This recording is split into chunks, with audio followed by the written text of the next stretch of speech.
Selamat sore para netizen dimanapun kita berada. Salam inspirasi bagi kita semua. Menarik sekali begitu ya. Anies Baswedan sebut survei ya nomor 3. Kenapa dijegal-jegal? Betul begitu. Kenapa surveinya Anies nomor 3 yang dibully? Terus kemudian yang dikatakan Anies tidak becus, intoleran ya. Terus kemudian ya membangun polarisasi kepada Anies Baswedan atas nama rasa kebencian dan sebagainya. Kok seperti itu begitu ya?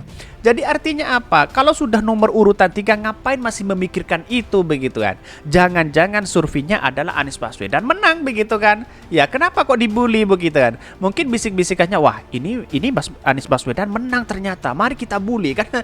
Kira-kira seperti itu begitu ya.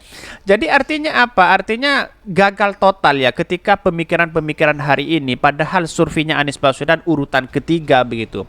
Bahkan tidak ada masuk sama sekali begitu. Kenapa kok yang dibully itu adalah Anies Baswedan, baik dari pendukung Ganjar, baik dari pendukung Pak Prabowo begitu. Kan seharusnya yang dibully itu adalah yang nomor 2 yang kemudian ya mepet kepada Pak Ganjar, tetapi sekarang kan Pak Prabowo urutan pertama begitu kan. Wah, ini rame luar biasa begitu ya. Ini aneh begitu ya. Di demokrasi modern hari ini masih seperti itu begitu ya. Mari kita baca terlebih dahulu komentar-komentar netizen seperti ini. Ini komentar-komentar netizen. Anies Baswedan sebut survei nomor 3 kenapa dijegal-jegal ya. Nggak tahu bagaimana jadinya nanti begitu ya. Ini kalau fair, lu tunjukkan aja hasil kerja, janjimu lu napa. Jangan cuma dari cari masalah ya. Kayak Foreska, mana prestasi bos lu nol. Ini banyak sekali pro dan kontra begitu ya. Ini menawarkan bahwa ya sekarang itu di cebong para buzzer sudah nimbrung di sini begitu kan ya. Sudah terang menderang kok masih punya menjegalnya dari mana. Dikira rakyat ini bodoh apa di mata buzzer ya. Hampir 10 tahun masa kepemimpinan Pak Jokowi rakyat susah terus. Yang sejahtera siapa kalau bukan para buzzer? Apa rela kita mensejahterakan buzzer jahanam itu?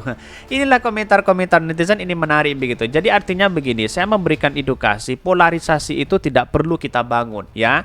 Demokrasi modern hari ini menunjukkan bahwa gagasan itu penting begitu kan. Tetapi kita harus cerdas sebagai publik, sebagai netizen begitu, sebagai masyarakat di Indonesia. Siapa sih sebenarnya orang yang punya prestasi luar biasa ya, menunjukkan eksistensi keberhasilan membangun sebagai pemimpin bangsa kita begitu kan.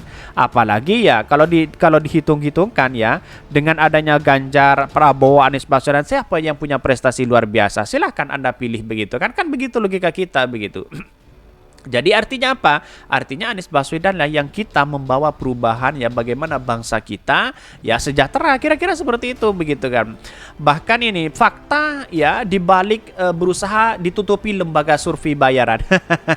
Banyak sekali begitu kan ya, bisa saja faktanya itu adalah Anies Baswedan yang surveinya kemudian naik begitu kan. Karena mungkin ada keterikatan karena dibayar sana sini, bisa saja itu terjadi begitu ya. Ini memang Pak D sadar juga pernah kok bikin statement ARB akan ditersangkakan ya, banyak KPK ya supaya apa? Ditolak Bang Hendar. Ini apa banyaknya? Inol ini ya, batangan tidak kapok-kapok dengan narasi-narasi tololnya, dengan bodohnya diputar narasinya. Kalau memang urutan ya pulang bontot, ngapain dicerca, dihina Anies ya? Biarkan saja, nggak rugi kan ke Anies, nggak jadi pun tetap masyarakat yang rugi karena dia putra terbaik. Kalau bisa statementnya pakai logika, betul begitu ya. Jadi artinya apa? Artinya selama ini kalau kita melihat bahwa Anies kan urutan ketiga begitu ya.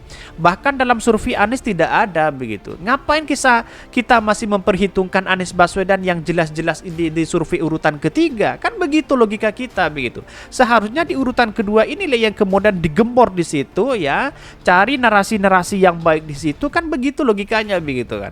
Kok malah yang 1, 2 dan 3 ini begitu kan, baik Pak Ganjar, baik pendukung Pak Prabowo, lalu kemudian menghabisi Anies Baswedan, kok begitu caranya begitu ya. Ini kan aneh bagi kita begitu. Tapi ya kok lu tiap hari bully Anies nol ya, ngapain ya bully Anies? Wong survei selalu nomor 3. Betul begitu ya. Jadi si Cenol ini kan buzzer gitu begitu ya. Dia perempuan, lu kemudian dia pendukung Ganjar keras begitu ya. Tetapi yang diungkit masalah Anies Baswedan terus begitu. Kesalahan Anies Baswedan terus begitu kan. Tetapi kalau dirinya saat ditanya prestasi Pak Ganjar apa, dia pelangak pelongo, tidak bisa begitu ya. Ini coba kalau baca lagi seluruh postingan dari awal sebelum Pak Anies resmi didukung 3 partai. Kalau itu masih kala itu masih Nasdem. Hampir setiap hari kaum satu kolam kaum membuli Pak Anies Baswedan. Betul begitu kan. Tetapi mari kita baca terlebih dahulu beritanya seperti ini. Ini komentar-komentar netizen ya. Anies Baswedan survei nomor 3 kenapa dijegal-jegal. Ini menarik begitu untuk kita baca begitu ya. Dikutip dari merdeka.com, Anies Baswedan kerap berada di urutan ketiga di berbagai survei nasional ya. Elektabilitas Anies masih di bawah Ganjar Pranowo maupun Prabowo Subianto. Bahkan ya dia mengatakan menanggapi hal ini Anies Baswedan agar ya para pendukungnya tak perlu khawatir dengan hasil survei-survei yang ada saat ini. Anies menyebutkan hasil survei sebaiknya dijadikan sebagai referensi bukan justru menjadi motivasi. Betul begitu ya. Karena pada hakikatnya sudah cerdas hari ini. Relawan-relawan Anies Baswedan, masyarakat-masyarakat yang di bawah sudah cerdas begitu kan ya. Karena apa? Karena kita ketika melihat Anies Baswedan di urutan ketiga ya dalam survei itu, wah mana mungkin begitu kan. Padahal masyarakat menginginkan Anies Baswedan. Jangan-jangan surveinya salah begitu. Jangan-jangan surveinya kebalik kan begitu logikanya. Mungkin ada keterikatan sponsor, dibayar dan sebagainya. Masa membayar lembaga survei tapi tahu-taunya di urutan ketiga. Ini pasti akan diusut di situ ya, mau tidak mau lembaga survei pasti di urutan pertama begitu ya. Selama lembaga survei belum menunjukkan dari mana uangnya dan dari mana sponsornya, saya tidak akan percaya sampai kapanpun. Metode bisa dibuat ya, dibuat-buat, bisa direkayasa dan sebagainya begitu. Tetapi yang namanya keuangan ya dari mana, kan begitu logika kita begitu. Survei-survei itu cukup kita jadikan referensi, jangan sampai menjadi motivasi. Jangan justru membuat kita khawatir ya, kata Anies saat menghadiri milad ketiga PKS di kota Yogyakarta. Artinya apa? Kalau kita menyimpulkan begini, bagi pribadi ya, saya menganalisis bahwa kenapa lembaga-lembaga survei itu Ganjar di urutan pertama. Dia membangun polanya ya bagaimana masyarakat itu di-justice agar supaya masyarakat ikut pada motivasi yang diberikan survei itu begitu kan. Wah, ini Pak Ganjar urutan pertama, ikut aja dah ya. Padahal masyarakat sekarang itu cerdas begitu kan. Walaupun di urutan pertama banyak yang tidak mau dengan adanya survei seperti itu begitu. Kenapa? Karena sudah tahu bahwa lembaga survei itu pasti bayaran begitu kan. Masyarakat sudah tahu dan tidak bisa dibohongi itu begitu ya. Anies membeberkan dirinya pernah mengalami peristiwa serupa saat berkontestasi di Pilgub DKI Jakarta 2017 lalu. Anies selalu ya di berpasangan dengan Sandiaga Uno selalu berada di posisi paling bawah dalam survei. Meski demikian akhirnya justru Anies Sandiaga Uno yang memenangkan Pilgub DKI Jakarta. Ini terbantahkan begitu. Anies di pertama di 2017 kalah jauh begitu kan ya. Bahkan di putaran kedua Anies kalah jauh, tapi nyatanya Anies menjadi juara. Kita membuktikan bahwa survei itu adalah survei yang tidak kredibel begitu ya. Bahkan saat Pilkada Jakarta tidak ada satupun survei yang memenangkan kami. Sampai saat ini saya bilang ini sebenarnya hasil aspirasi masyarakat atau aspirasi penyelenggara survei. Ini kapok begitu kan ya. Artinya lembaga survei kena tamparan keras oleh Anies Baswedan ya, mengatakan ini sebenarnya hasil aspirasi masyarakat atau aspirasi penyelenggara survei begitu kan. Kalau semuanya ditentukan oleh lembaga survei masyarakat, bagaimana kacaunya bangsa kita begitu ya. Logika-logika kita harus pakai begitu ya. Bahkan bakal calon presiden yang diusung oleh Nasdem, PKS, dan Demokrat itu justru mempertanyakan hasil survei yang ada saat ini.